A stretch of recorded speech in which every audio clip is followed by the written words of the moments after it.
Hey, what's up? Back again. That first bass note hit me in the chest, and I was just like, there's no way that's 2/8. MB Enclosures has his own YouTube channel, and this guy is an animal when it comes to designing boxes.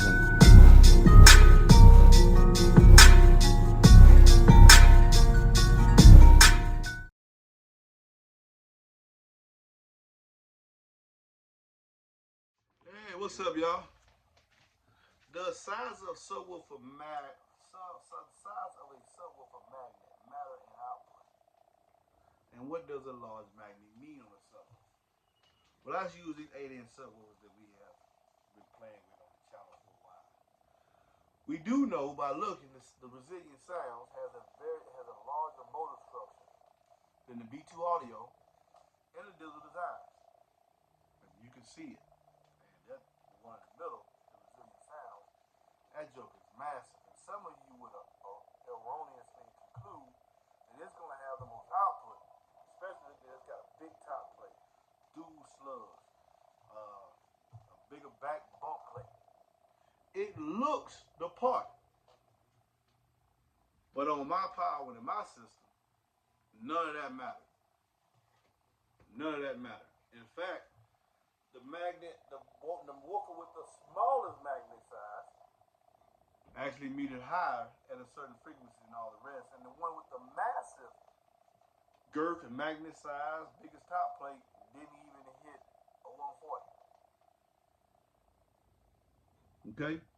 So that lets you know that, number one, magnet size doesn't really matter. What matters is what's going on inside the gap.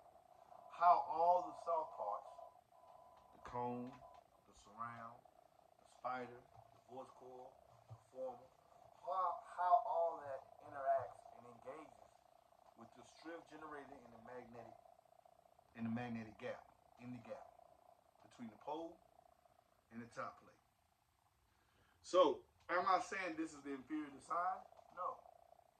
What I'm saying is it may need significantly more power to give a given output, even though it has a larger motor. You would think with the larger motor means it's more sensitive, more forceful. Could be, could not be. You have to look at all those parameters together. But the point of this video is just to let you know. Don't look at the size of the magnet on any subwoofer to dictate that one woofer is better than another. The DD has the smallest magnet of all the woofers on this table right now. It also metered the highest in my application of 33 hertz. The Resilient Sound has the largest motor of all the woofers that I have tested. I even think it's no, I'm not gonna say that. I'm not gonna say that for sure. But it may be even larger than the Sundown XA V3. And yet still it did not do a 140 at 33 hertz. It could mean it needs more power. So it needs more power to give a loudness, give an output. Now, understand, if you need more power, you're going to need more electrical. You're going to spend more money. None of these subwoofers up here are cheap. All of them are $300. I think all of them are $300 as it stands right now. 300 some change. Some are even more.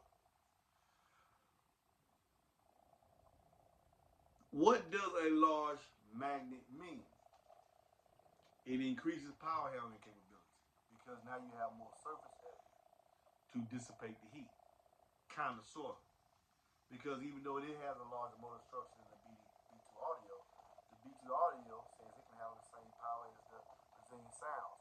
And I have found in my testing, in actuality, the B2 Audio handles the power a little better than the Resilient Sounds. Both of them have dual spiders, space spiders. Okay? I don't know the difference between the two. The DD has one spider. You say, well, it's not. That's the problem with it. That's the Sundown XA V3 has one spider.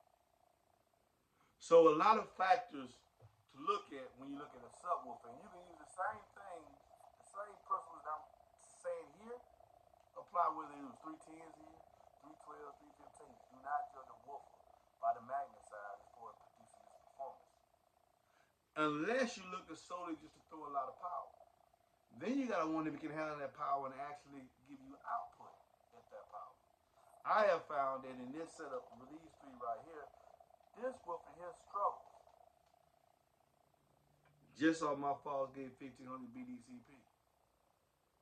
Struggles to handle, number one, the power and even the lower notes. It is impactful. It is forceful. And that's why I got the SSA meter. Shouts out to Eric Clinton. To quantify my results. So it's not just me going by the ear meter. I can factually say that in my application, this woofer will not do a 140 on 1500 watts off of Fosgate 1500 BDCP. These two will. This one would do it at 31. This one has not. Both of them would do it at 33. This one has not. Fact, not fiction. Don't judge a subwoofer simply by the size of the motor. And it's got a big motor that's going to go in. That means nothing. It's what they can do with the soft parts, the form and the voice core, and what they're doing flat wound and copper core inside the gap. This is a flat wound core. The B2 Audio has a flat wound core. The Resilient Sounds copper core. A lot of things to look at when you look at a subwoofer besides what your eyes see when you make a judgment to know what you want to do to get a given performance out of it. So am I saying the Resilient Sound sub is bad? No, I'm not saying that. It may be that it needs more power to get a given result. It needs to be able to do it on the power I have to give to be labeled a king. Peace. Don't get mad at me, Team Resilient Sound. Don't get mad at me. I'm just stating my results. Fact, not fiction, baby. Fact, not fiction. Is it a good subwoofer? Yes. There's no such thing as a bad subwoofer. There's bad users and bad boxes and dirty power. There's nothing ever wrong with the subwoofer. Peace. Get up if you need a box. 404-694-4818.